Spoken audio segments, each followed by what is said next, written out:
దేవునికి వచ్చిన వారి గురించి సమర స్త్రీలాగా, జక్కయ్యలాగా, ఈ నపుంసకుల్లాగా, ఈ కొన్నేళ్ళలాగా ఆయన బిడ్డలైన వారి గురించి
నాలుగు రోజులు సమాధిలో ఉన్న లాజర్ను బ్రతికించి అక్క చెల్లెలకి మరియా మార్త వాళ్ళకి మొత్తం ముగ్గురు. అప్పుడు వాళ్ళు ఏం చేశారంటే యేసు ప్రభుకు ఒక విందు చేశారు. ఏం చేశారండి? విందు చేశారు. మనం పెట్టుకుంటాం కదా, కృతజ్ఞత ప్రార్థనలో పెట్టుకుంటాం కదా, అలాగే వాళ్ళు ఆ రోజుల్లో కూడా ఒక ప్రార్థన పెట్టుకున్నారు. ఒక కృతజ్ఞత ప్రార్థనలో పెట్టుకున్నారు. ఆ కృతజ్ఞత ప్రార్థనలో పెట్టుకున్నప్పుడు మరియా ఏం చేసిందంటే, అక్కడ చూడండి, చదవండి ఒకసారి. అప్పుడు మరియా మిక్కిలి విలువ గల హల్లెలూయా అచ్చ జటమాంసి అత్తరు పేరున్నర ఎత్తు తీసుకొని యేసు పాదములకు పూసి తన తల వెంట్రుకలతో ఆయన పాదములు తుడిచెను. ఇల్లు ఆ అత్తరు వాసనతో నిండిపోయాను. హల్లెలూయా. ఇప్పుడు ఈ మరియా లోకము కానీ, లోకంలో ఉన్న వాటిని కానీ, లోకంలో ఉన్న వారు అందరి గట్టి కానీ ఎవరిని ప్రేమిస్తుంది మరియా? ఎవరినండి? యేసయ్యని ప్రేమిస్తుందండి. చాలామంది యేసయ్యని ప్రేమించారు, లోకాన్ని ప్రేమిస్తారు, లోకంలో ఉన్న వాటిని ప్రేమిస్తారు. యేసయ్యని ప్రేమించడం వేలు, లోకంలో చూసి కనబడే ఆయన కంటి చూపుని బట్టి తీర్పు తీర్చడం, కంటి కనబడే వాటిని ప్రేమించడం వేరు. చూడండి యెషయా 11:4 చూడండి ఒకసారి.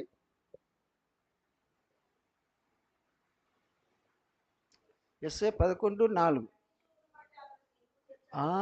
కంటి చూపును బట్టి అతడు తీర్పు తీర్చడు, వినుదానిని బట్టి విమర్శ చేయడు. కానీ ప్రసంగాలన్నీ, బోధలన్నీ కంటి చూపును బట్టి, వినుదాన్ని బట్టి వాళ్ళు బ్రతుకలాగా, వీళ్ళు బ్రతుకలాగా, వీళ్ళలాగా, వాళ్ళలాగా అంటే అది యేసు ప్రభువుకి ఇష్టం ఉండదు.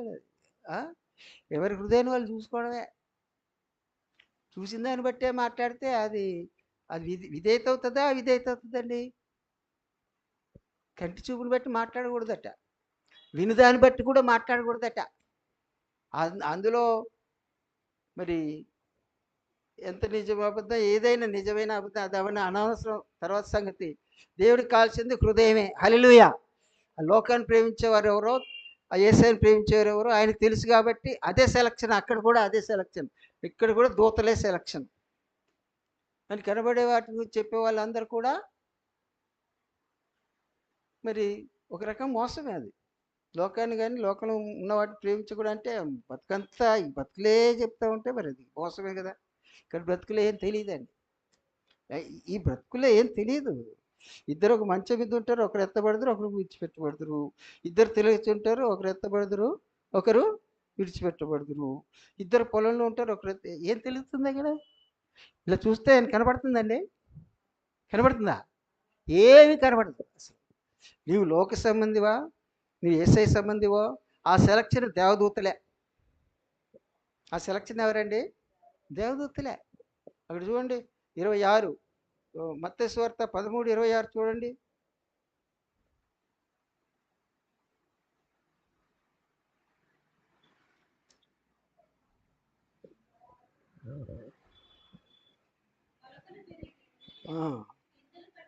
పట్టినప్పుడు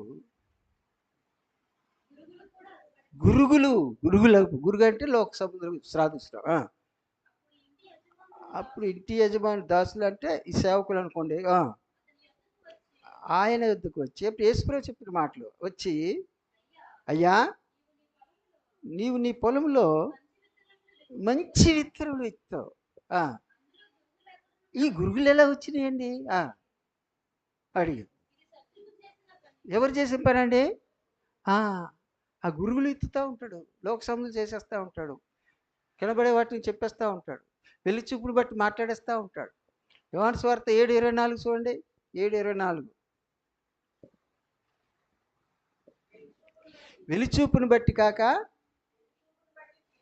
వెలిచూపును బట్టి తీర్పు తీర్చక న్యాయమైన తీర్పుని యేసుప్రభు చెప్తున్నారు. వీరు కనబట్టి వీళ్ళకి ఎంతసేపు లోకం, జీవితం, బ్రతుకులు, ఈ బ్రతుకులు చూసి వాళ్ళ ఆశీర్వాదం, ఈ బ్రతుకులు చూసి శాపం అంటే మరి అంతకన్నా అబద్ధం నేను ఒక టీవీ వర్తమానంలో కూడా ఇచ్చాను. ఆ లాజరు బ్రతుకుని చూసి శపించబడినాడు అన్నాడంటే వాడు ఆత్మ సంబంధి కాదు, దేవుని బిడ్డ కాదు. అంతే కదా. లాజరు ఆశీర్వదించబడినాడా, శపించబడినవాడా?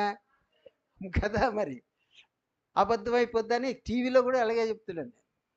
ఇది కాబట్టి నేను ఆశీర్వదించే స్థితిలో ఉన్నానా, నేను శపించబడే స్థితిలో ఉన్నానా, ఎవరి హృదయాన్ని బట్టి వాళ్ళు చూసుకోవాలి. కానీ ఒకళ్ళు చెప్తే బ్రతుకులు చూసి ఎలా తెలుస్తుందండి? అలాగైతే ఆ ధనవంతుడు ఆశీర్వదించబడినవాడా? ఆశీర్వదించబడిన ఎవరికి? లోకులకి. అవునా? కానీ దేవునికి కాదు, వాడు నరకానికి వెళ్ళేవాడు. ఇలాగ ఉంటుంది. ఈ గురుగులు అంటే లోక సంబంధం. అక్కడే 39వ వచనం చూడండి దయచేసి. 39. వాటిని విత్తిన శత్రువు అపవాది, ఈ గురువులను విత్తినవాడు అపవాది. కోత యుగ సమాప్తి, కోత కోయవారు దేవదూతలు. హల్లెలూయా. ఇప్పుడు యేసు ప్రభు దేవదూతలేనండి. అక్కడ ఏ అన్యాయం జరగదు. హల్లెలూయా. జరుగుతుందా? ఇక్కడ జరిగితే జరగచ్చు అంత. కాబట్టి 39 49వ వచనం కూడా చూడండి దయచేసి. అలాగే యుగ సమాప్తి అందు జరుగును. దేవదూతలే, ఎవ్వడు మోసే, సమూయేలు, ఏలియా, ఎలీసా, మహామహులు గొప్ప గొప్పవారు, గొప్ప గొప్ప భక్తులు అంతేలా వారు ఉన్నారంటారు. ఇప్పుడు ఎవరైనా ఉన్నారా? ఎవడి మాట వినకూడదండి. దేవుడే చెప్తున్నాడు కదా. ఎవడేంటో మనకు తెలియదు, హృదయాన్ని బట్టి కదా. యేసుప్రభుని ప్రేమిస్తే వాళ్ళు సహించలేరు. యేసుప్రభుని ఆమె ప్రేమించింది. అందరికన్నా ఎక్కువ ప్రేమించి ఆ విలువైన, ఎంతో విలువైన అత్తరు తీసి ఏం చేసింది ఆమె? యేసు పాదాల దగ్గర పూసింది. ఆ యేసుప్రభుని అలా ప్రేమించడాన్ని వాళ్ళు సహించలేకపోతున్నారు. వాళ్ళు సహించలేరు. వాళ్ళకి కావాల్సింది ఏంటంటే ఈ లోకంలో ఉన్నాయి, లోకంలో విలువలు, లోకంలో గౌరవాలు, లోకంలో మర్యాదలు, లోకంలో నన్ను ఇలాగనుకోవాలి, అలాగనుకోవాలి, అదనుకోవాలి. వాళ్ళు యేసుప్రభుని ప్రేమించలేరు. ఆ ప్రేమించే వాళ్ళని సహించలేరు. అక్కడ చూడండి 49వ వచనంలో యుగ సమాప్తి అందు ఏం జరుగుతుందట? దేవదూతలు వచ్చి నీతిమంతుల్లో నుండి దుష్టులను వేరుపరిచి వారిని అగ్నిగుండంలో పడవేదురు. హల్లెలూయా. రోమీయులకు రాసిన పత్రిక 5వ అధ్యాయం 9వ వచనం చూడండి దయచేసి. రోమా 5:9.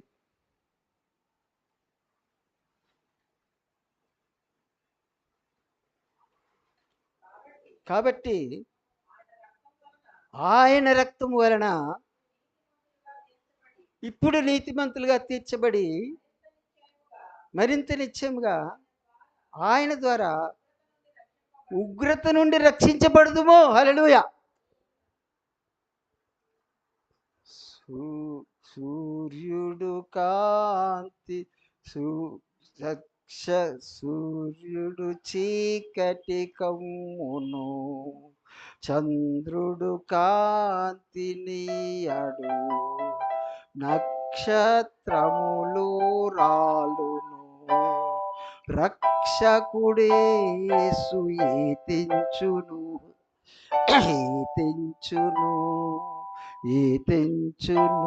ప్రభు యేసు ఆగమనం. అది దేవుని ఆధీనం, అది త్వరలో సంభవము, అది క్రీస్తు సంగమం, అది క్రీస్తు సంగమం, ప్రభు యేసు ఆగమనం. తరుణులు ఇరువురు కలసి తిరుగలి విసరుచునుండా, ఎత్తబడును ఒకనాడు, ఏమవుతుంది నీ గతి? ప్రభు యేసు ఆగమనం, అది దేవుని ఆధీనం, అది త్వరలో సంభవము, అది క్రీస్తు సంగమం, అది క్రీస్తు సంగమం. ఆ ఉగ్రత అదే. మళ్ళీ చదవండి 5:9, రోమా 5:9. కాబట్టి ఆయన రక్తం వలన మీరు నీతిమంతులుగా తీర్చబడి మరింత నిత్యముగా ఆయన ద్వారా ఉగ్రత నుండి రక్షించబడు. ఆ ఉగ్రత గురించే యేసుప్రభువు చెప్తున్నారు. ఆ దినము అకస్మాత్తుగా రాకుండా అని. చూసారా? లూకాసు వార్త 21:34 నుంచి చదవండి గమని. లూకాసు వార్త 21:34 నుంచి. మీ హృదయములు ఒకవేళ తిండి వలనను, మత్తు వలనను, ఐక విచారముల వలనను మందముగా ఉన్నందున ఆ దినము అకస్మాత్తుగా మీ మీదకి ఉరి వచ్చినట్టు రాకుండా మీ విషయమై మీరు జాగ్రత్తగా ఉండు. ఆ దినము భూమి అందంతటా నివసించే వారందరికీ అకస్మాత్తుగా వచ్చును. ఆ ఉగ్రత గురించి చెప్తున్నాడు. ఆ ఉగ్రత దినంలో మీరు రక్షించబడాలంటే ఏం చేయాలట? ఆయన రక్తం వలన ఏమవ్వాలట? నీతిమంతులు అవ్వాలి. పరిశుద్ధాత్మను ప్రార్థన చేసుకునే రక్తంలో హృదయాలు కడుక్కొని పరిశుద్ధాత్మ ద్వారా ఆ ఆ రకంగా నీతిమంతులైన వారిని ఏం చేస్తారట దేవదూతలు? వేర్చి నీతిమంతులు అంటే ఆయన రక్తం ద్వారా నీతిమంతులైన వారిని అక్కడ చదవండి 49. అలాగే అదే మత్తయి 13:49. అలాగే యుగ సమాప్తి యందు జరుగును దేవదూతలు వచ్చి ఈ నీతిమంతులు, ఎవరా నీతిమంతులు? ఆయన రక్తం ద్వారా నీతిమంతులైన నీతిమంతులు. హల్లెలూయా. లోకానికి లోకమంతటికి కాదు. కాదని నేను అంటాం కదా, యేసుప్రభువే చెప్పారు. వాళ్ళు వేరు చేస్తారు. తర్వాత దుష్టులు అంటే దుష్టుడి సంబంధులు. లోకమంతా దుష్టుని ఎందు ఉన్నదని 5:9 యోహానులో ఉంటుంది. అంటే లోక సంబంధులు. దుష్టులు అంటే ఎవరండి? లోక సంబంధులు వేరు చేస్తారు. అక్కడ ఏ అన్యాయం జరగదు దేవదూతల ద్వారా, యేసు ప్రభు ద్వారా. కానీ ఎవరికి వారు మనం చూసుకోవాల్సి, మరి ఏ కోవకు చెంది ఉన్నాం మనం? ఆ దుష్టులకు లోక సంబంధులు. ఇక్కడ చూడండి, యేసు ప్రభు వారిని ఆమె జటమాంస అత్తరుతో, ఎంతో విలువైన అత్తరుతో ఆమె యేసుప్రభు వారిని గణపరుస్తుంటే, ప్రేమిస్తుంటే, అందరికన్నా అన్నిటికన్నా యేసుప్రభుని ప్రేమిస్తుంటే, మరి అక్కడ మాట్లాడుతున్నాడు చూడండి ఒక ఆయన, అని చూడండి. ఆయన శిష్యులు ఒకడట. ఎవరటండి? ఈ లోకంలో చాలామంది సేవకులుగా ఉండొచ్చు, భక్తులుగా ఉండొచ్చు, ఎవరిని అంటలేదండి. ఆ రోజు పరిచయలు శాస్త్రులు కన్నా మించిన వాళ్ళే కాదు వీళ్ళు. ఎవరినైనా బిషప్లై ఉండొచ్చు, ఈ లోకానికి ఏ పేరు ప్రఖ్యాతులు కలిగిన వాళ్ళైనా ఉండొచ్చు, లోకమంతా వాళ్ళకు ఉంటే ఉండొచ్చు. కానీ లోకమును కానీ లోకంలో ఉన్న వాటిని ప్రేమించే వాళ్ళు, ఆయన రక్తం వల్ల ఆయన ద్వారా నీతిమంతులు కాని వాళ్ళు దుష్టుల కోవకే వెళ్తారు. మరి అందుకే మీరెవరో నాకు తెలియదు, మీరు అద్భుతాలు చేసినా, దయ్యాలు వెళ్ళగొట్టాము, అద్భుతాలు చేసాం, ఇంకా ఏదో చేసామంటే నాకు తెలియదని ఎందుకంటారు? ఆయన ద్వారా నీతిమంతులు అవ్వలేదు వారు, ఆయన రక్తం ద్వారా నీతిమంతులు. ఆ శిష్యులలో ఒకడు, లోకానికి వాడు యేసుప్రభు శిష్యుడు, లోకానికి ఎవరు? యేసుప్రభు సేవకుడు, లోకానికి ఎవరు? భక్తుడు, లోకానికి ఎవరు? యేసుప్రభు దైవజనుడు, లోకానికి ఎవరు? జాగ్రత్త. ఎవరిని కాదంటలేదు, కానీ నా రక్షణ నేను చూసుకోవాలి, నీ రక్షణ నీ చూసుకోవాలి. అమ్మా, మీ నోళ్ళు నాకు కొంచెం పోయండి. మన యేసుప్రభు మాటలు ప్రేమించాలండి. అదే యేసుప్రభు ప్రేమించడం. అదే మరి నువ్వు లోకాన్ని ప్రేమిస్తున్నావా, లోకంలో ఉన్నవాటిని ప్రేమిస్తున్నావా, లోకల మాటలు ప్రేమిస్తున్నావా, యేసుప్రభుని ప్రేమిస్తున్నావా? అంటే యేసుప్రభుని ప్రేమిస్తున్నావా, యేసుప్రభు మాటలు ప్రేమిస్తున్నావా? అమ్మా, మీ నూనెలో కొంత నీ ప్రేమల గురించి ఎంత ప్రసంగమైనా చేయొచ్చు, అది వేరే సంగతి. హల్లెలూయా. వద్దంటలేదు, వద్దన్నారా? ఎందు ప్రసంగాలైనా చేయొచ్చు ప్రేమను గురించి. ప్రేమ, యేసుని ప్రేమ, అది ఎవ్వరు కొలువలేనిది, నిజము దానిని నమ్ము, అది భూమి అందించలేనిది. ఇంకా ఉన్నది కదా, భార్యాభర్తల ప్రేమ ఏదో అంటారు, వెలుగునిచ్చు దీపం, నూనె ఉన్నంత వరకే వెలుగునిచ్చి ప్రేమించుకోద్దంటలేదు. భర్త, భార్య, కుటుంబం, పిల్లలు, తల్లులు, కుటుంబాలు, అన్నదమ్ములు, అక్కజే కుటుంబాలు, ప్రేమ, ఐక్యత, ప్రేమ ఉండొద్దంటలేదు. అవన్నీ చూసుకొని అక్కడ అది వదిలేస్తే ఆ ధనవంతుడు, యవనస్తుడు, అన్నదమ్ములు, అక్క చెల్లెళ్ళు, పెద్ద కుటుంబము, ఐకమత్యము, ప్రేమ, ఎంత ప్రేమ అంటే అక్కడికి వెళ్ళిన తర్వాత కూడా నా సహోదరులు ఇక్కడికి రాకుండా అని ప్రార్థన చేస్తారు. మంచిదే అండి, ప్రేమలను ఎవరు వద్దంటలేదు, వద్దంటలేదు. కొన్ని ఆత్మరక్షణ చూసుకోవాలి కదా. యేసుప్రభు చెప్పారా లేదా? చెప్పారా లేదండి? మరి నరకానికి వెళ్ళాడని చెప్పారు కదా. అన్నీ ఉన్నాయి వాడికి, కుటుంబం అంత మంచి పేరు, ఏయో వాళ్ళు చెప్పుకుంటారు మాటలు, దేవుడు దీవించడం లేదు. ఎవరి ఆత్మరక్షణ విషయంలో కలపలేదండి దేవుడు, దయచేసి క్షమించండి. ఎందుకంటే అవి చెప్పేటప్పుడు ఇలాగే ఉంటుంది. హల్లెలూయా. వద్దంటలేదు కానీ కలపలేదండి. కలిపాడా? ఆత్మరక్షణ కలపలేదండి. ఎన్నిసార్లు చెప్పుకుంటామండి? కలపలేదండి. ఇద్దరు ఒక మంచం మీద ఉన్నా కలపలేదండి. ఇద్దరు ఒక తిరుగులు విసిరినా కలపలేదండి. ఇద్దరు ఒక వృత్తి చేసుకున్నా, ఇద్దరు ఒక వ్యాపారం చేసుకున్నా, ఇద్దరు ఒక వాళ్ళు ఈ లోకరీతికి వాళ్ళు ఏ స్టేటస్లో ఉన్నా, వాళ్ళకి వాళ్ళే హై క్లాస్ లో క్లాస్ ఏది చెప్పుకున్నా ఆత్మరక్షణ విషయం కలపలేదు. మరి ఇద్దరు పొలంలో ఉంటారు, ఒకడు ఎత్తబడతారు, ఒకటి అంతే.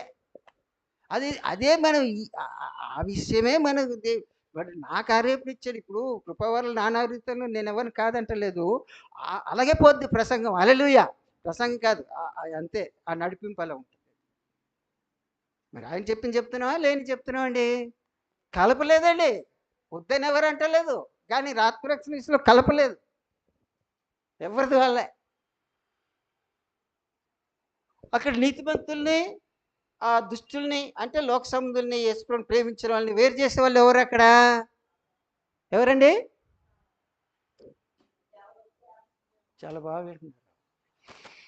అక్కడ ఉంది కదండి 49వ వచనం. దేవదూతలు. అక్కడ అన్యాయం జరుగుతుందా? దేవదూతల ద్వారా అన్యాయం జరుగుతుందా? ఎవ్వరు జరగదు. నీవు మనుషులు చూసి ఏదైనా నీవు అభిమానించొద్దు, ప్రేమించొద్దు అంటలేదు, కానీ నీ ఆత్మరక్షణ గురించి చెప్తున్నావు. నూనె కొంచెం పొయ్యమా, నూనె కొంచెం పొయ్యి అంటే అక్కడ యేసుప్రభు చెప్పిన వర్డ్ ఏంటంటే, యేసుప్రభు చెప్పిన మాట ఏంటంటే అక్కడ, ఇది మీకును మాకును చాలదేమో. ఏమంటే పురుగులను ప్రేమించొద్దన్నారు యేసుప్రభు వారు? చెప్పండి దయచేసి, మీకు అర్థమైతేనే. ప్రేమించొద్దని లేదు.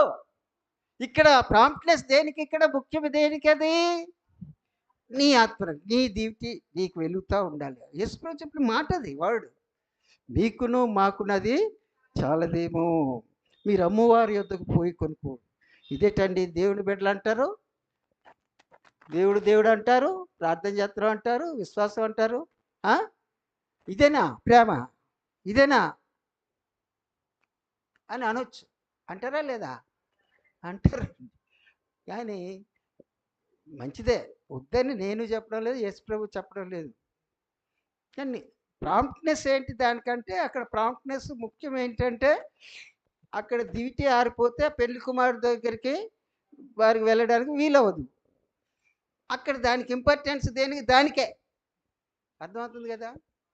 ఆరిపోయిన దివిటీలు వెలగాలి, అందరూ ఆత్మతో నిండాలి. ఆరిపోయిన దివిటీలు వెలగాలి, అందరూ ఆత్మతో నిండాలి. ఈ జామో ఈ గడియో రారాజు రానుందే. హల్లెలూయా హల్లెలూయా హల్లెలూయా హల్లెలూయా. ప్రభు యేసుని పూజింతాము, అనుదినము గణపరచేదము. కీర్తనలు పాడి చప్పట్లు కోటి సంతోషముగా ఉండేదా, సంతోషముగా ఉండేదా. హల్లెలూయా. మీరు అని ఆయన నమ్మిన బిడ్డల విషయంలో చెప్తున్నారు. ఆయన ప్రేమించిన వారికి అని ఆయన నమ్మిన బిడ్డల విషయంలో చెప్తున్నారు. నేను ఏ కోవ చెంది ఉన్నానని మనకు మనమే పరిస్థితి.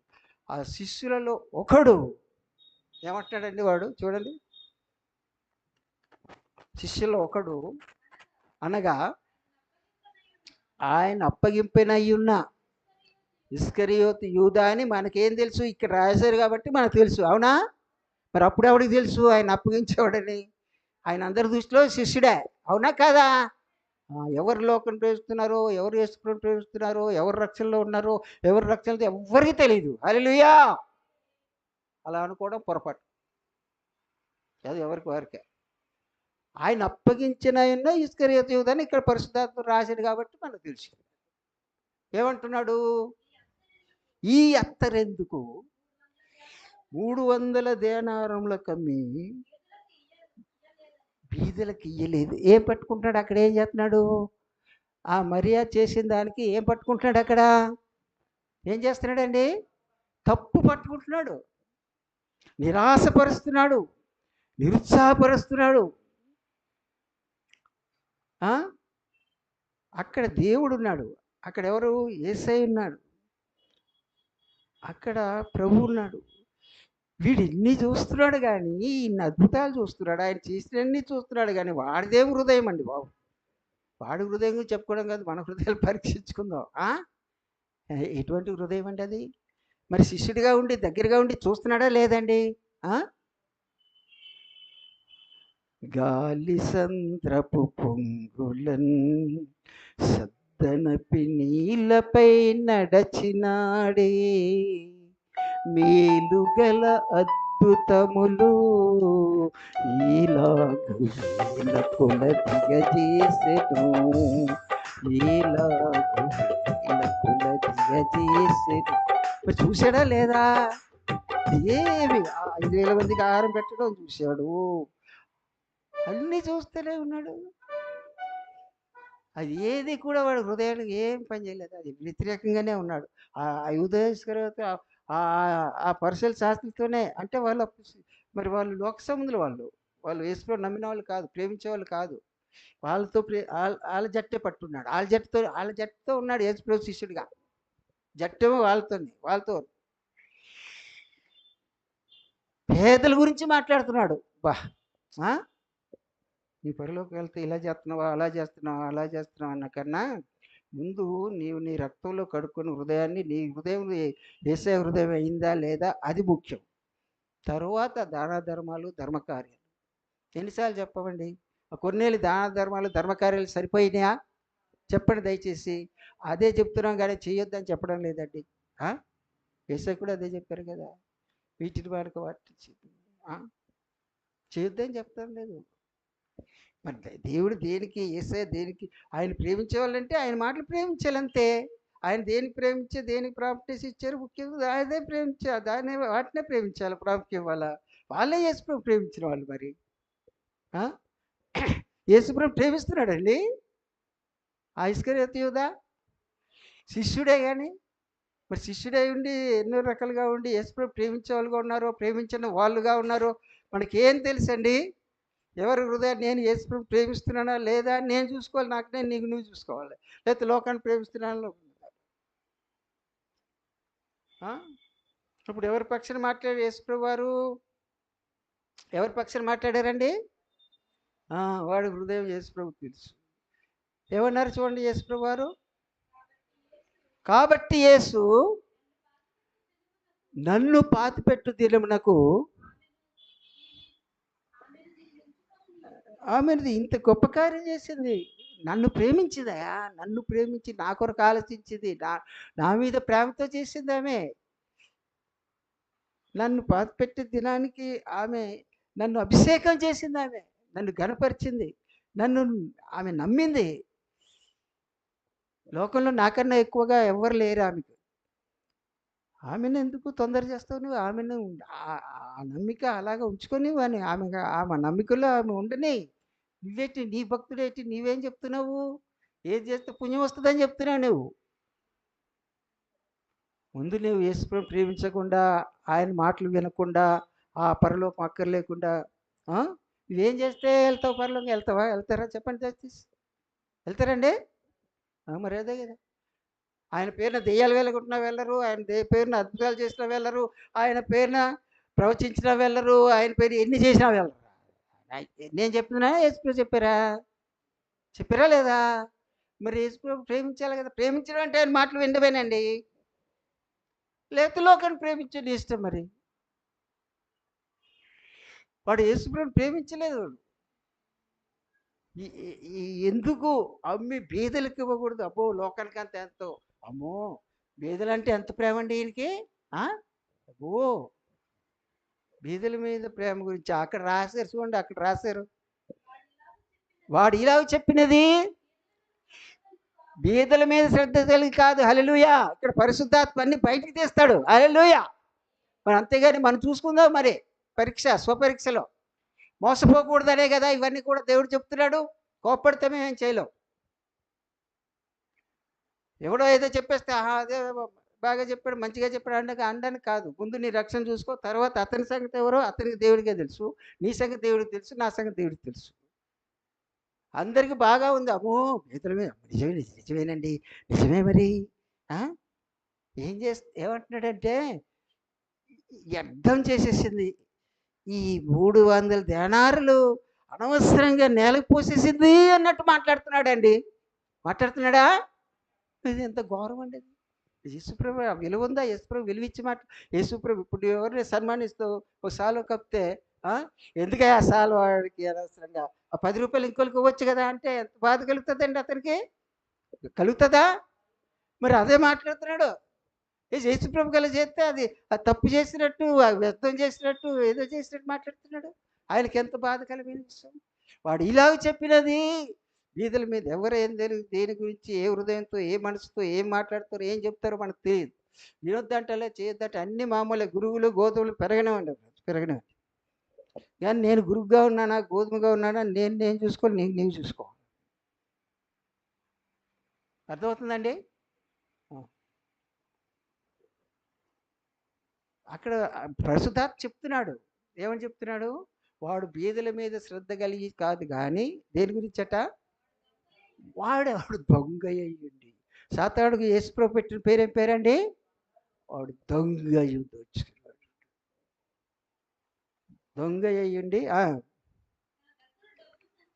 తన దగ్గర డబ్బు సంచి మరి ఎలాగొచ్చిందో తెలియదండి. అతని చేతికి డబ్బు సంచి వాడే తీసుకున్నాడు. ఒకవేళ ఎవ్వరు వద్దంటే నేను చూస్తానులే, ఈ ఈ ట్రెజరీ తనం నేను చూసుకుంటాను. డబ్బు సంచి ఉన్నందున అందులో వేయబడినది దొంగిలించుచు వచ్చాడు. ఎక్కడ పెట్టాడండి అసలు? ఆ దొంగిలించి ఎక్కడ పెట్టాడండి యూదా ఇస్కరియోతు? ఆ యేసుప్రభు దొంగిలించి ఎక్కడ పెట్టుకున్నాడు, ఎక్కడ దాచుకున్నాడు? ఫ్యామిలీ గురించి ఇక్కడ ఏం రాయబడలేదు. ఎక్కడ దాచిన ఏం చేసుకుంటాడండి అసలు? చూడండి, అందుకనే అక్కడ అంటాడు చూడండి, 2 కొరింథీ 4:4. 2 కొరింథీ 4:4. దేవుని స్వరూపి అయ్యున్న క్రీస్తు మహిమను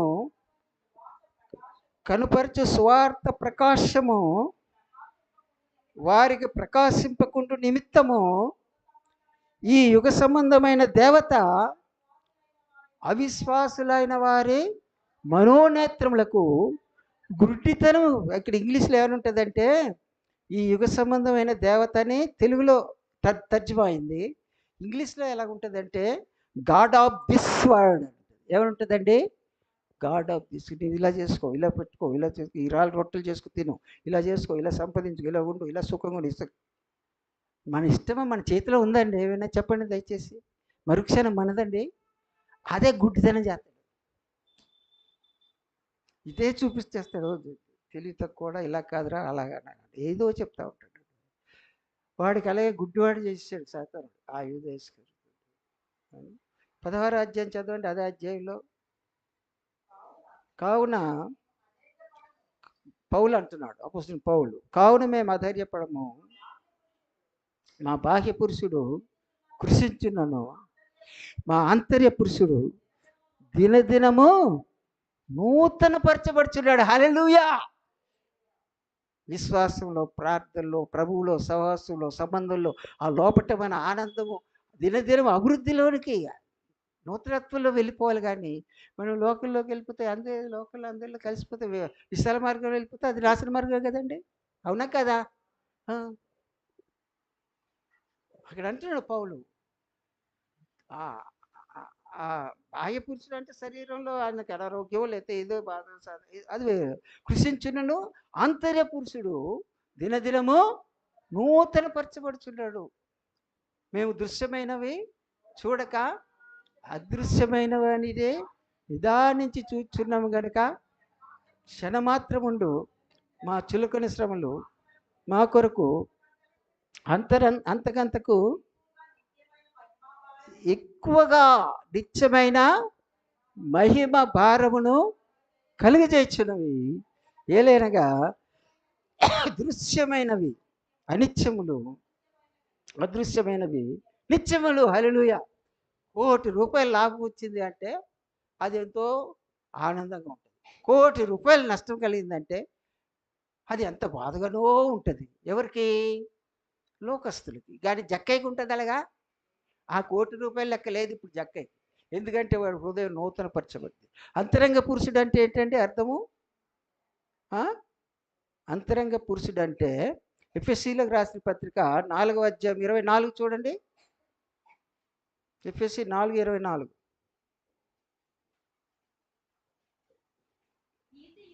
నీతియు యథార్థమైన భక్తి గలవారై దేవుని పోలికగా సృష్టించబడిన నవీన స్వభావమును ధరించుకొనవలెను. ఆ నవీన స్వభావమును అన్నక్కడ క్రింద చిన్న గుర్తు రాసి ఉంటే చూడండి దయచేసి. హల్లెలూయా. ఇప్పుడు అర్థమైందా? అంతరంగ స్వభావం అంటే, అంతరంగ పురుషుడు అంటే ఇప్పుడు చదివాం కదండి. నవీన స్వభావమును ధరించుకొనుడి అన్న కింద ఏమని రాయబడింది? నవీన పురుషుడు. మరి అంతరంగ పురుషుడు అంటే అంతరంగ స్వభావం కదండి. అవునా కదా? అక్కడ ఇచ్చాడు కదా క్లారిటీ. అక్కడ పైనేమో నవీన స్వభావం, కిందేమో అంతరంగ నవీన పురుషుడు అన్నాడు. అదే అక్కడ అప్లై చేసుకోవచ్చు. అది అంతరంగ స్వభావం అంటే, అంతరంగ పురుషుడు అంటే అది అంతరంగ స్వభావం. అది అంతరంగ స్వభావం. దృశ్యమైనవి అనిత్యములు. వీడికి ఆ దృష్టి లేదు. ఎవడికి? యూదా ఇస్కరియోతుకి ఆ దృష్టి లేదు కనుక వాడు అలా మాట్లాడుతాడు. లోకంలో ఉన్న వాటి గురించి, ఇక్కడ దాన ధర్మం, ఇక్కడ బ్రతుకుల గురించి, ఇక్కడ దాని గురించి, ఇక్కడ బ్రతుకులు చూసి మాట్లాడడానికి యేసుప్రభు ఎక్కడ ఏ ఆస్కారం ఇవ్వలేదు. హల్లెలూయా. మాట్లాడుతున్నారంటే మరి వాళ్ళు విధేయులు అంటామా? అవిధేయులు అంటాం వాళ్ళకి? మరి అంతే కదండి. మోసగాళ్ళని యోహాను సువార్త 3:31 నుంచి చూడండి దయచేసి. యోహాను సువార్త 3వ అధ్యాయం 31వ వచనం. పైనుండి వచ్చేవాడు, అందరి పైనున్నవాడు, భూమి నుండి వచ్చేవాడు, భూసంబంధి అయి భూసంబంధమైన సంగతుల గురించి మాట్లాడను. పరలోకం నుండి వచ్చేవాడు అందరి పైగా ఉండి తాను కన్న వాటిని గురించి, తాను విన్న వాటిని గురించి సాక్ష్యం ఇచ్చును. ఆయన సాక్ష్యము ఎవడును అంగీకరింపడు. ఎవరు? పైనుండి వచ్చినాడు ఎవరండి? యేసుప్రభు మాటలు ఎవరు వినలేదా? అంగీకరించరా?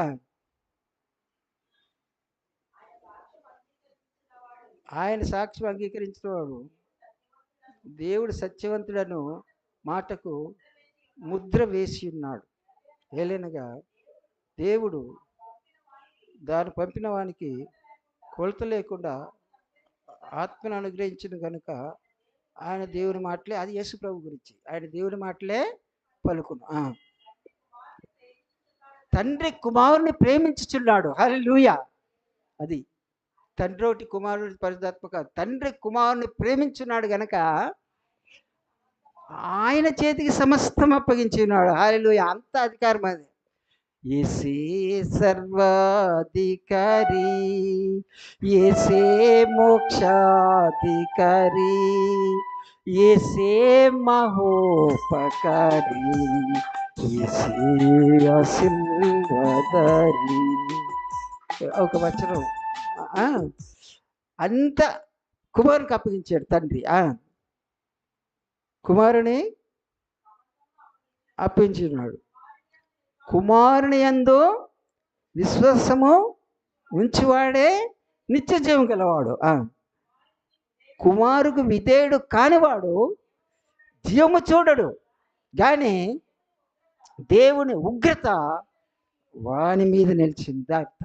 బోధలంటే బోధలు ఎన్ని, అది కూడా ప్రకటన గ్రంథం అన్ని విషయాలు ఉంటాయి, లోక సంబంధంగా ఉంటాయి. సాతానుడు కూడా శోధించినప్పుడు వాక్యం వాడేశాడు.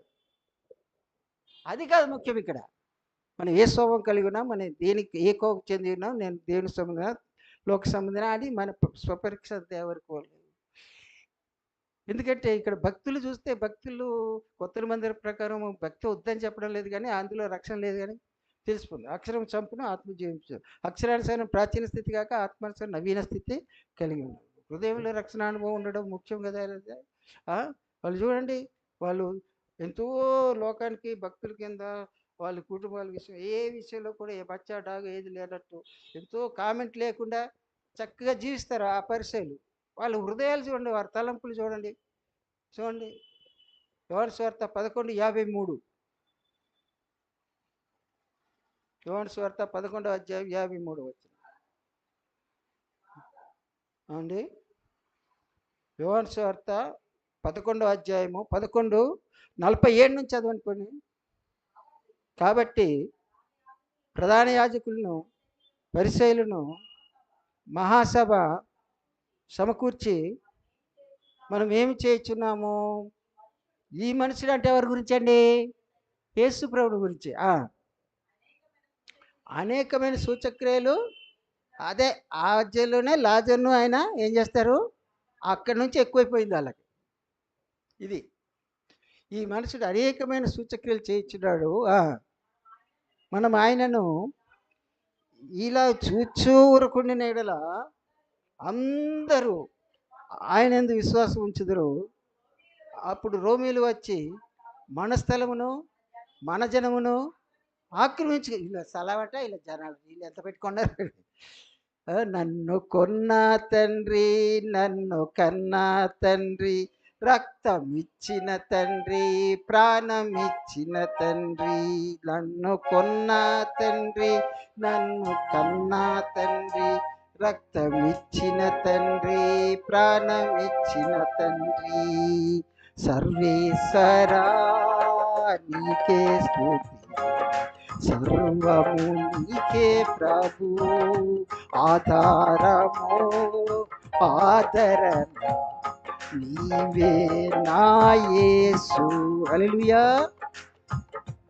వీళ్ళు అంటున్నారండి మన స్థలము మన జనము. అసలు వీళ్ళు ఆయుష్కాలం దావీదంతటి వాడు తన ఆయుష్ గురించి చెప్తుంటే వీళ్ళకి అసలు గుడ్డి వాళ్ళు, అసలు బుద్ధి జ్ఞానం ఉన్న వాళ్ళు ఎవడు ఆలోచించాడండి?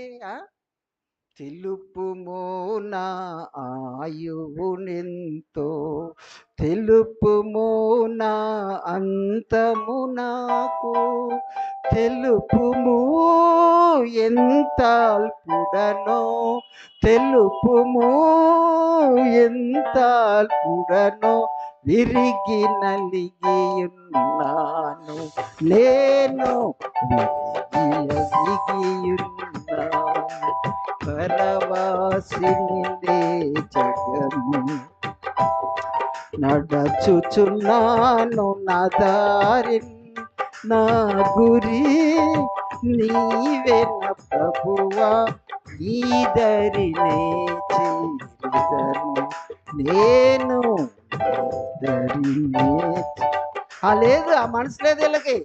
వాళ్ళు ఎవరు? పరిసయ్యులు, వాళ్ళ శాస్త్రులు. ఆ జనమంతా పరిసయ్యుల మాట ప్రధానంగా వింటారు. వాళ్ళు తీసి పడేయడం కాదండి, ఎవరు అక్షరాలు చూసుకోవాలంతే. మరి అందరూ వాళ్ళ మాట ఏంటారు కదా, ఈనాటి పాదలు, ఈనాటి పరిస్థితులు, ఈనాటి బిషప్లు, ఈనాటి పని కాదు. మరి నేను ఎవరి గురించి ఏం మాట్లాడతలేదు. అలా మాట్లాడితే నేను దేవుని దగ్గర దోషిని అయిపోతాను. కానీ ఆత్మరక్షణ యేసుప్రభువు చెప్పిన మాటలు ఇవన్నీ రాయబడ్డాయి. వాళ్ళ తలంపులు ఏంటండి, వాళ్ళ ఆలోచనలు ఏంటండి? మన స్థలం మన జలం ఎన్నాళ్ళు బతుకుతాడు ఆ పరిసయ్యుడు, ఆ ప్రధాన యాజకుడు? అది చూసుకుంటలే వాళ్ళు కదండి. అవునా కదా? కోపం అవుతుందా? వాళ్ళ తలంపు. 53వ వచనం చూడండి.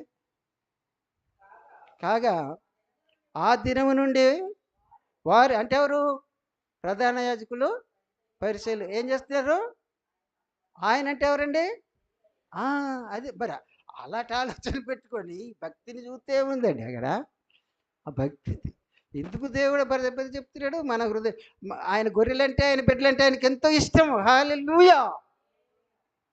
మత్తయి సువార్త 7వ అధ్యాయము 12, 13 చదవండి. మత్తయి సువార్త 7వ అధ్యాయం 12, 13 చదువు. కావున మనుషులు, మత్తయి సువార్త 7వ అధ్యాయము కదండి 13వ వచనం. ఇరుకు దారున ప్రవేశించుడి, నాశనము పో ద్వారము వెడల్పును, ఆ దారి విశాలమైన అయినది, దాని ద్వారా పోవారు అనేకులు, జీవమునకు పో ద్వారము ఇరుకును, ఆ దారి సంకృతమైనది, దాన్ని కనుగొని వారు కొందరే. ఆ! పెద్ద ప్రవక్తల గురించి జాగ్రత్త పడుడి. వారు అబ్బా! ఏం వేసుకుంటారటండి? గొర్రెల చర్మములు వేసుకొని మీ యొద్దకు వత్తురు. కానీ లోపల వాళ్ళు క్రూరమైన చూడ్డానికి గొర్రె. లోపల చూడ్డానికి సింహమో తోడేలట.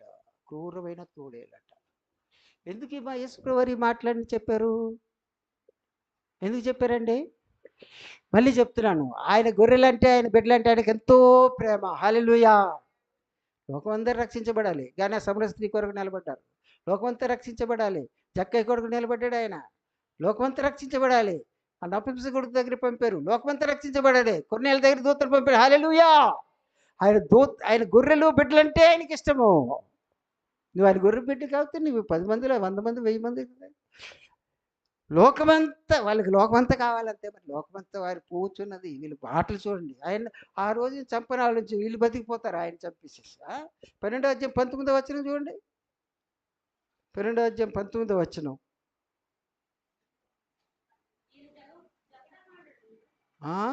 యోహాను సువార్త 12:19. యోహాను సువార్త 12వ అధ్యాయం 19వ వచనం. కావున పరిసయ్యులు ఇవన్నీ యేసుప్రభు వారు ఎందుకు పరిశుద్ధాత్మ ఎందుకు రాయించాడు? ఇవన్నీ మాటలు మన పరిశుద్ధ ఎందుకు చెప్పిస్తున్నాడు? ఎందుకు యేసుప్రభు వారు మాట్లాడాడు? ఆలోచిద్దాం దయచేసి. ఒకళ్ళ మీద ఒకళ్ళని కామెంట్ చేయడానికి, ఒకళ్ళని అనడానికి మనం పని చేయకూడదు కూడా అలాగా. అలా చేస్తే నేను ఈ రోజుకి ఇలా చెప్పలేను కూడా. హల్లెలూయా! అది కాదు ముఖ్యం ఇక్కడ. ఇక్కడ నా ఆత్మరక్షణ ముఖ్యం, నీ ఆత్మరక్షణ ముఖ్యం అంతే. అవి వినే వాళ్ళకే, అవి ఇష్టమైన వాళ్ళకే దేవుడు చెప్పిస్తాడు కూడా. ఇష్టం కాని వాళ్ళకి అసలు వెళ్ళొద్దంటాడు కూడా ఆయన. ఆ ఆ పౌలు వాళ్ళు ప్రయాణం చేసేటప్పుడు అక్కడెక్కడో ఉన్న లూదియా దగ్గరికి వెళ్ళారు. ఈ లోపల ఎక్కడ ఒక్క మాట కూడా చెప్పలేదు. హల్లెలూయా! మరి మనం దేవుడు ఎందుకు మాట్లాడుతున్నాడు ఈ విషయాలన్నీ? ఆ! ఈమె ఇది చేసింది నా కొరకు, నా కొరకు. నీవు దేవుని ప్రేమిస్తుంటే, నీవు దేవునికి ఇష్టపడుతుంటే, నీ హృదయం దేవునికి ఇస్తే, నీ విశ్వాసిగా ఉంటే, నీవు పరిశుద్ధాత్మ ఆదరణలో ఉంటే, ప్రభువుకు నీకు ఒంటరిగా సహవాసంలో ఉంటే, ఎవరండి నిరుత్సాహపరిచేవాళ్ళు ఎవరు? ఎవరండి వాళ్ళని కామెంట్ చేసేవాళ్ళంటే వీళ్ళే. మీకు అర్థమవుతుందండి? అపార్థం చేసుకోకండి దయచేసి. వాళ్ళే లోక సంబంధులుగా ఉండి దేవుని వాక్యం చెప్పేవాళ్ళే. 1 యోహాను 4:4 చూడండి దయచేసి. 1 యోహాను 4:4 చిన్నపిల్లలారా దేవుని సంబంధులు మీలో ఉన్నవాడు లోకంలో ఉన్నవాడి కంటే శ్రేష్ఠుడు కనుక మీరు వారిని జయించి ఉన్నాడు. వారు లోక సంబంధులు కనుక లోక సంబంధులు ఏమంటే మాట్లాడుతారు? లోకం వారి మాట విను. హల్లెలూయా! నీవు విశ్వాసిగా నీవు ఉండే జీవితానికి అడ్డుగా ఆటంక నిరుత్సాహపరిచి నిరాశపరిచి మాట్లాడే వాళ్ళు ఎవరంటే వీళ్ళే. వారు లోక సంబంధులు కనుక లోక సంబంధులైనట్టు మాట్లాడతారు వాళ్ళు. ఇక్కడ బ్రతుకును చూపించి మాట్లాడతారు వాళ్ళు. ఇక్కడ బ్రతుకుల గురించి మాట్లాడతారు వాళ్ళు. ఇక్కడ బ్రతుకు దేవుడు చూడండి మన బ్రతుకు దేవుడండి. మనుషుడు రొట్టె వల్ల మాత్రం కాదు కానీ దేవుడు నటు వచ్చు. ప్రతి దేవుడు పోషించడా? దేవుడు మన సాయం చేయడా? మీ తల వెంట్రుకలో ఒకటి నశించదు కదా. దీని గురించి నీవు మన జాగ్రత్త ఏం పని చేస్తుందండి? ఆయన నీ తండ్రి సెలవు లేకుండా తల వెంట్రుక నశింపదు. నా గొర్రెలు నా చేతిలో ఉండేవాడు అపహరింపలేడు. వాటిని నాకు ఇచ్చిన తండ్రి అందరికన్నా గొప్పవాడు. నేను వాటికి నిత్య జీవం ఇస్తున్నాను కనుక అవి ఎన్నడూ నశింపని దేవుని వాగ్దాలు ఏసే వాగ్దాలు ఉన్నాయి కదా మనకి. ఉన్నాయా లేదా? మరి వీడి జాగ్రత్తలు ఎందుకు మనకి? ఇక మాకు వాళ్ళు లోక సముద్రులు కనుక లోక సముద్రులు అంటే మాట్లాడుతారు. లోక వారి మాట అయితే అదొక వర్గం. ఇంకో వర్గం ఏంటండి? ఆ కింద మనం మనం మనం దేవుని సంబంధులము. దేవుని ఎరిగిన వాడు మన మాట హల్లెలూయా! చూసారా? ఆ విధంగా మరి మరియా ఆమె సహోదరి లాజరును యేసయ్య ఎంతో ప్రేమించిరని వ్రాయబడింది. యోహాను 11:5 మనల్ని ఎంతో ప్రేమిస్తున్నాడు ఆయన. హల్లెలూయా! ప్రేమించబట్టి నేను ఈరోజు ఇలా చెప్పగలుగుతున్నాను. ప్రేమించబట్టే మనం వినగలుగుతున్నాము. మరి ఆయన ప్రేమ కావాలో మరి నీవు లోకానికి మరి అనేక రకాలైన వాళ్ళు ఉంటారు కానీ వాళ్ళు ఎవరిని మనం కాదనం కానీ మరి మనం ముందు మరియ చూడండి ఆమె విస్తారంగా ప్రేమించారని. యేసయ్యను ప్రేమించడము. నేను యేసయ్య మన పక్షాన ఉంటాడప్పుడు. యేసయ్య ఎవరి పక్షాన మాట్లాడాడు? మరియ పక్షాన మాట్లాడారు. హల్లెలూయా! అక్కడ చూడండి అదే అంటాడు పౌలు. చదువుకుని ముగించేద్దాం. రోమా 8:38 చూడండి. రోమా 8:38 దేవుడు మన పక్షం ఉండగా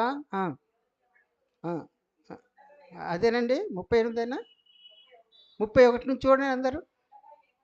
యోహాను 8:31 ఇట్లుండగా ఏమందుము, దేవుడు మన పక్షమున ఉండగా మనకు విరోధి ఎవడు? తన సొంత కుమారుని అనుగ్రహించుటకు వెనుక తీయక మనందరి కొరకు ఆయన్ని అప్పగించిన వాడు.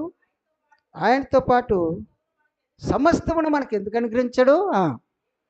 దేవుని చేత ఏర్పరచబడిన వారి మీద నేరం మోపాడెవడు? నీతిమంతునిగా తీర్చివాడు దేవుడే. శిక్ష విధించేవాడు దేవుడే. చనిపోయిన యేసుక్రీస్తే, క్రీస్తు యేసే. అంతేకాదు మృతుల్లో నుండి లేచిన వాడును, దేవుని కుడిపార్శ్వన ఉన్నవాడును, మన కొరకు విజ్ఞాపన చేయవాడును ఆయనే. ఈ క్రీస్తు ప్రేమ నుండి మనల్ని ఎడబాపాడేవాడు. శ్రమ అయినా, బాధ అయినా, హింస అయినా, కరువైనా, భద్రమైన ఖడ్గం మన హల్లెలూయా. అట్టి ప్రేమతో అలా ప్రభువును ప్రేమిస్తూ కొనసాగాలి. దేవుని ఆత్మ సహాయం మనకు ఎల్లప్పుడూ తోడై ఉండును గాక. ఆమేన్.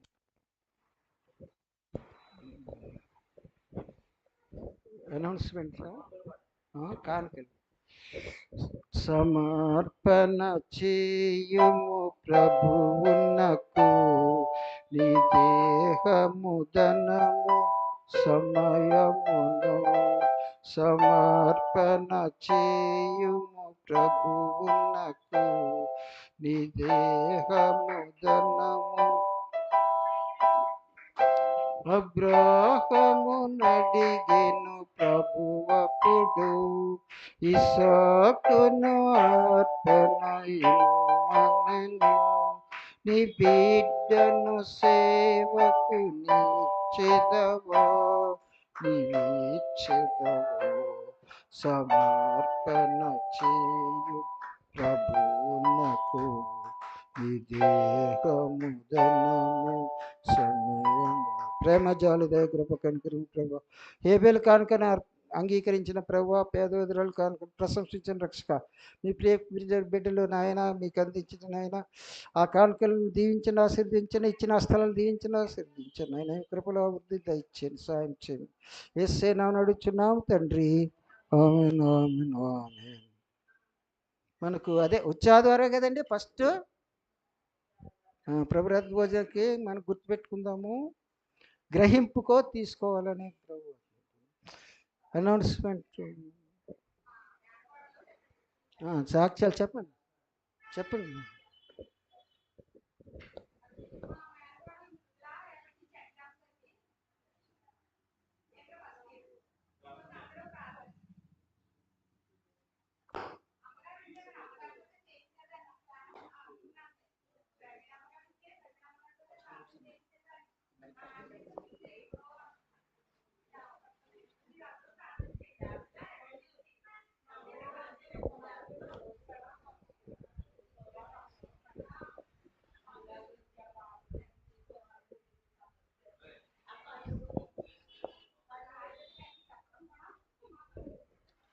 Mic check. ప్రతి ఆదివారం ఇదే మందిరంలో ఉదయం 10:30 నుంచి 12:30 వరకు మొదటి ఆరాధన జరుగుతుంది. రెండవ ఆరాధన సాయంత్రం 7 గంటల నుండి 8:30 వరకు ఇదే మందిరంలో రెండో ఆరాధన జరుగుతుంది కనుక దానికి మిమ్మల్ని ప్రేమపూర్వకంగా ఆహ్వానిస్తున్నాం. మరి మన మందిరంలో 40 దినాల శ్రమ దినాలు జరుగుతున్నాయి. రేపటి నుండి 5వ రోజు మొదలవబోతుంది. మరి రేపటి దినాన్న నేను వర్తమానం అందిస్తాను. ఎల్లుండ పాస్టర్ సురేంద్ర గారు అందిస్తారు. బుధవారం సుమలత ఆంటీ గారు కానీ బ్యూలా ఆంటీ గారు కానీ వర్తమానం అందిస్తారు. గురువారం నాడు బ్రదర్ జేమ్స్ గారు వర్తమానం అందిస్తారు. శుక్రవారం యథావిధిగా మరి బ్యూలా ఆంటీ గారు వర్తమానం అందిస్తారు కనుక ప్రతి ఒక్కరూ గుర్తించుకుని సమయానికి వెళ్ళరండి. సోమవారం, మంగళవారం, గురువారం సాయంత్రం శనివారం సాయంత్రం 7 గంటల నుండి 8 గంటల వరకు 1 గంట మాత్రమే ఉంటుంది. బుధవారం, శుక్రవారం సాయంత్రం 6:30 నుంచి 8:30 వరకు ఇదే మందిరంలో మరి జరుగుతుంది కనుక దాన్ని గుర్తించుకుని సమయానికల్లా రావాల్సిందిగా మనవి చేస్తున్నాం. అలాగే వచ్చే ఆదివారం ప్రభు బల్లారాధన ఉంటుంది కనుక దాన్ని గుర్తించుకుని ప్రతి ఒక్కరూ రావాల్సిందిగా కూడా కోరుతున్నాం. సండే స్కూల్ పరిచర్య ఉదయం 9:15 నుంచి ప్రతి ఆదివారం 10:30 వరకు ఇదే మందిరంలో మరి జరుగుతుంది. దానికి కూడా మిమ్మల్ని ప్రేమపూర్వకంగా ఆహ్వానిస్తున్నాం. అలాగే మన ప్రేమిలమ్మ గారు చనిపోయి ఈ రోజుకి నెల రోజులు అవుతుందంట. మరి అన్నయ్య గారు ఒకసారి జ్ఞాపకం చేయమన్నారు. అలాగే మనకి ఎంతగానో సండే స్కూల్ పరిచయం నడిపించి మరి క్రిస్మస్కి డ్యాన్సులు నేర్పించి మరి మనందరినీ ఇలాగా మన సండే స్కూల్ పిల్లలని నిలవబెట్టిన షారోన్ సిస్టర్ వచ్చే వారం నుంచి మన మందిరంలోకి రావట్లేదు కనుక మరి మన చర్చ్ తరపు నుండి బ్యూలా ఆంటీ గారి చేతుల మీదుగా, దయామణి ఆంటీ గారి చేతుల మీదుగా చిన్న గిఫ్ట్ అక్కకి మరి ప్రజెంట్ చేయబోతున్నాం. మరి బ్యూలా ఆంటీ గారు, దయామణి ఆంటీ గారు ఇద్దరు వస్తే గనక చిన్న గిఫ్ట్ అంటే మన సండే స్కూల్ పరిచర్య కొరకు మరి ఎంతగానో కష్టపడి మరి పిల్లలకి క్రిస్మస్లో డ్యాన్సులు నేర్పించారు. మరి మనకి ఎంతగానో మరి వారి టైంను కూడా మనకి హెచ్చించి వారికి నేర్పించినందుకు చిన్న కృతజ్ఞతగా దయామణి ఆంటీ గారు, బ్యూలా ఆంటీ గారు ముందుకు వస్తే వారికి. అలాగే ఇంటర్ ఎగ్జామ్స్ గురించి రేపటి నుంచి స్టార్ట్ అవబోతున్నాయి. ప్రతిరోజు కూడా మరి 45 దినాలు మరి మీ గురించి ప్రార్థన చేస్తున్నారు. బాగా రాయాలని కూడా కోరుకుంటున్నారు.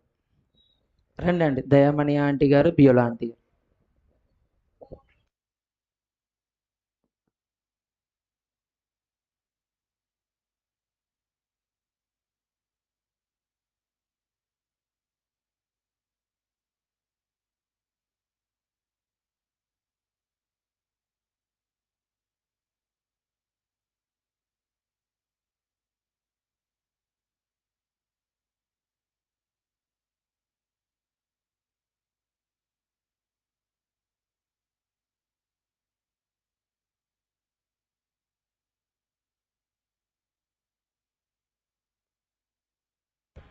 షారోన్ మరి 4 సంవత్సరాలు అయిపోయి ఈ దినంతో మరి 4 సంవత్సరాలు మరి ఈ మందిరానికే కట్టబడింది. మరి వాక్యంలో చాలా చక్కగా అభివృద్ధి చెందింది. మరి చిన్న సాక్ష్యం చెప్పాలనుకుంటుంది, సాక్ష్యం చెప్తుంది.